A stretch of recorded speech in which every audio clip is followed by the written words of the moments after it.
కాంగ్రెస్ అగ్రనేత ప్రియాంక గాంధీ వయనాడు బరిలో నిలనున్నట్లుగా తెలుస్తోంది. త్వరలోనే రాహుల్ గాంధీ ఈ స్థానానికి రాజీనామా చేయనున్నారని సమాచారం. దీంతో ఈ స్థానం నుంచి ప్రియాంక రాజకీయ అరంగేట్రం చేయనున్నారని టాక్. కాగా గతంలో కూడా ఆమె ప్రధాని మోదీపై వారణాసిలో పోటీ చేస్తారని వార్తలు వచ్చాయి. ఆ తర్వాత సోనియా గాంధీ వదులుకున్న రాయ్బరేలీ నుంచి కూడా ఆమె పోటీ చేస్తారని రాజకీయ విశ్లేషకులు భావించారు.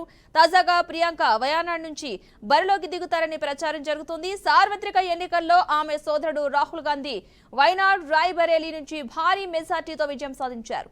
అయితే ఏదో ఒక స్థానం నుంచి మాత్రమే ఆయన కొనసాగాల్సి ఉంటుంది. ఈ నేపథ్యంలో రాహుల్ తన సోదరి కోసం వయనాడ్ స్థానానికి రాజీనామా చేయనున్నారని, దీంతో అక్కడ జరిగే ఉప ఎన్నికల్లో ప్రియాంక పోటీ చేస్తారని పార్టీ వర్గాలు వెల్లడించాయి.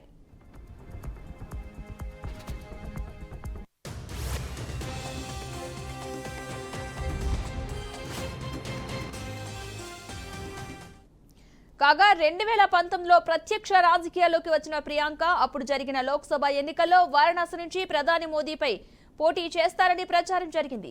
ఆమెకు కాంగ్రెస్ పార్టీ టికెట్ ఇవ్వకపోవడంతో అదంతా ఒట్టి ప్రచారమేనని తేలిపోయింది. తర్వాత 2022లో జరిగిన ఉత్తరప్రదేశ్ అసెంబ్లీ ఎన్నికల్లో ప్రచార బాధ్యతలను తన భుజాలపై వేసుకున్నారు. విస్తృతంగా ప్రచారం నిర్వహించారు. తానే ముఖ్యమంత్రి అభ్యర్థినంటూ పేర్కొన్నారు కూడా. కానీ తర్వాత ఆ మాటలను వెనక్కి తీసుకున్న ఆమె ఎన్నికల్లో పోటీ చేయడం లేదని ప్రకటించారు.